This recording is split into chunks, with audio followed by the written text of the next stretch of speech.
Pro-life demonstrators protested outside some 200 Planned Parenthood facilities this weekend. They're upset that the federal government gives $430 million taxpayer dollars to the abortion provider every year.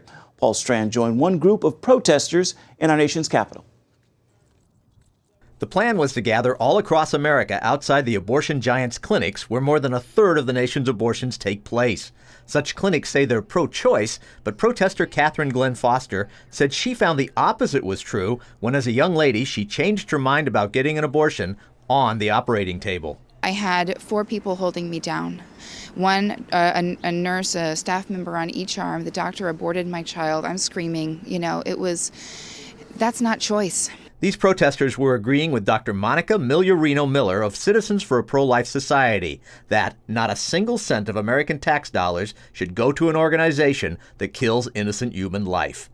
Protesters in Washington started out by the Supreme Court, where abortion was legalized nationwide 44 years ago in the Roe v. Wade decision. The $500 million would be better spent funding legitimate clinics that give a full range of health care and don't provide abortions.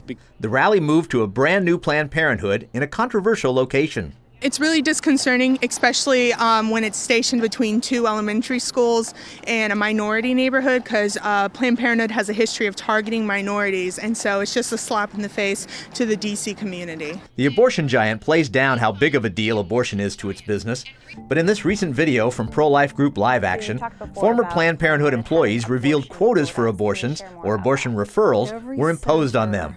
There were benefits, though, for meeting or exceeding the quotas. Katie Yoder of the Media Research Center. They would be rewarded with things like pizza parties, extra time off, lunches with the higher-ups, and there's something so revolting about the whole thing. It sounds kind of crazy, but pizza is a motivator. So pizza party. Pizza party. I felt like I was more of a salesman sometimes to sell abortions. And media critic Yoder says you won't hear about this in the major media. The liberal media, the mainstream media aren't saying a word about it. And it's just so sad because Planned Parenthood claims to be for women, and these videos show that women are numbers to them. Yoder was among the protesters as they rallied against being forced to subsidize an organization that they argue aborts another unborn baby every 97 seconds. Or as Sean Carney of 40 Days for Life put it, Planned Parenthood should not get $1 of taxpayer money, much less $430 million. Lawmakers in both the House and Senate are working to defund Planned Parenthood and spend the money instead on health centers that don't abort babies.